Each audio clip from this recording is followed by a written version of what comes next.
Please subscribe to our channel, Pacific Front Untold, and be sure to leave a comment after watching a video.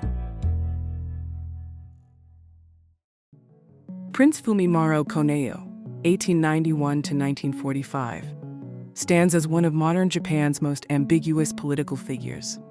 Born into centuries of aristocratic privilege, he rose to lead governments during the violent decade that pushed Japan from regional empire building into world war.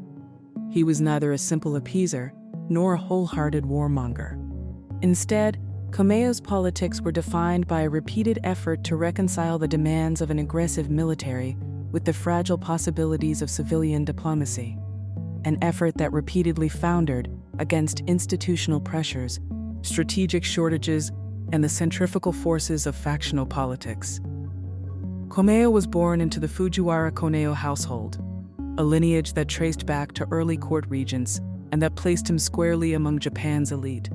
Educated in law and steeped in the cosmopolitan intellectual currents of his generation, he combined aristocratic instincts with an unusual interest in Western thought and a penchant for reform.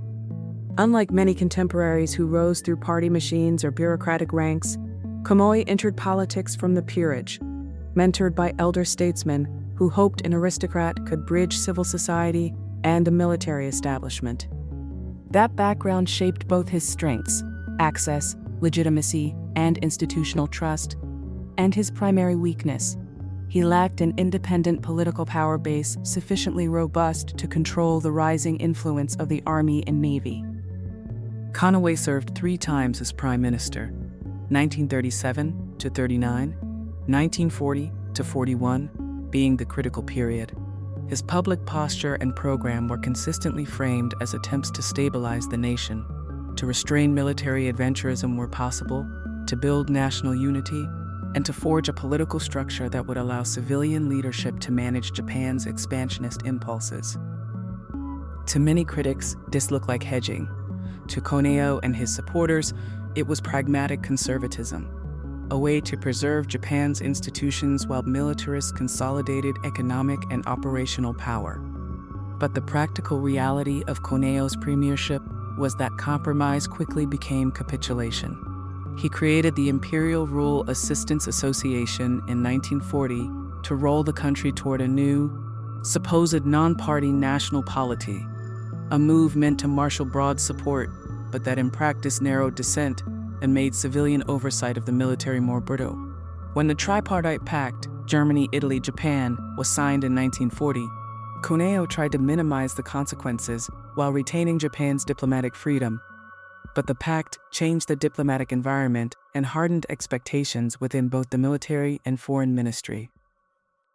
The single most consequential episode of Konoe's political life, and the episode that defines his historical reputation, is the narrow diplomatic opening of April-October 1941. During those months, Tokyo and Washington exchanged proposals and contingency plans that, at least on paper, could have led to a negotiated easing of tensions. The 7-point framework offered by the U.S. and the subsequent drafts and counter-proposals in Tokyo centered on mutual recognition, handling of the China question, naval and air force arrangements in the Pacific, trade and economic collaboration, and regional stabilization.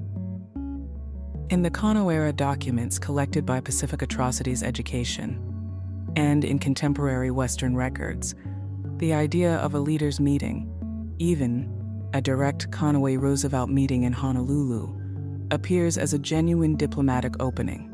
2 structural problems made that opening dangerously fragile. First, Japan's material vulnerability, particularly petroleum and munitions shortages, loomed large. Planning estimates and cabinet debates repeatedly concluded that even a successful Southern advance for resource capture would take years to produce reliable oil supplies. Meanwhile, American asset freezes and trade controls were already strangling Japanese replenishment. Second, and decisive, was the lack of a unified negotiating position in Tokyo. Foreign Minister Yusuke Matsuoka, key Army and Navy leaders, and hardline factions interpreted concessions as betrayals of national honor or strategic necessity. Matsuoka's maneuvers, especially his willingness to delay or reshape replies and to consult Axis partners, deepened American suspicion and undercut the confidentiality and coherence the talks required. In short, a diplomatic opening existed, but domestic politics, material realities, and cross-channel leaks made it effectively unusable. Within that fraught environment, Konoe emerges as an active actor, not merely a bystander. The records attribute to him a number of forceful initiatives. He pushed for direct talks, he pressed Ambassador Joseph Grew and other intermediaries, and he proposed bold gestures such as Honolulu as a neutral meeting ground. He believed a leader-to-leader encounter might break mutual distrust and give both sides political cover to accept compromises. But those initiatives ran headlong into two immovable facts: the Army's insistence that troop stationing in China was non-negotiable, and U.S. wariness about Japan's true intentions after months of discordant signals. The Army's red line on troop positioning made any diplomatic text that satisfied Washington politically impossible to implement at home. The U.S. response hardened accordingly. Konoe's resignation in October 1941 was the political hinge that closed the door to a negotiated de-escalation. He stepped down after failing to secure Army assent to concessions he deemed necessary. The Imperial Command then turned to War Minister Hideki Tojo, a figure whose premiership and approach narrowed the pathways available to diplomacy.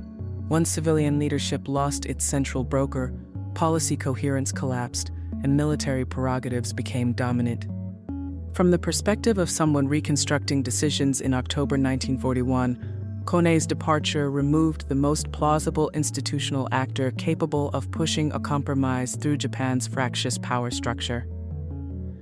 After Pearl Harbor and through the war, Konoe retreated from frontline politics but remained a visible elder statesman.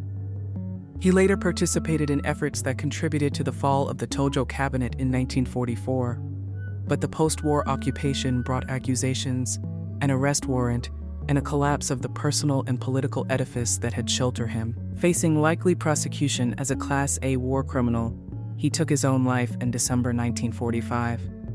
The timing, shortly after completing a final set of reflections and submissions that now appear in the PAE collection, has ensured that his last statements continue to be read as both confession and defense. Two contradictory conclusions shape Konoe's legacy. On one side, many historians fault him for enabling militarism, his willingness to accommodate military demands, his creation of national institutions that fattened dissent, and his inability to marshal an effective civilian counterweight made him complicit in the structural slide toward war. On the other, his personal diplomatic efforts and the repeated episodes in which he tried to open talks with Washington suggest a leader who saw the costs of escalation and attempted, however imperfectly, to find a diplomatic exit. Reconciling those interpretations requires distinguishing intent from capacity. Konoe's intent, in many passages recorded or reproduced in the PAE collection and corroborated in contemporary Western accounts, appears genuinely to have been to avert a wider war where possible. His capacity, however, was limited. He lacked the political base to force the Army's hand, and the international context, Axis ties, Germany's actions, U.S. domestic politics and embargo policies narrowed the feasible policy set. The moral and political responsibility thus lies partially with Konoe for failing to build or exploit a stronger civilian coalition, and partly with the institutions and actors, military, foreign ministry hardliners, allied diplomacy that constrained or undermined him. For more information about Prince Konoe and the Asian Pacific during World War II, we invite you to visit pacificatrocities.org. Thank you.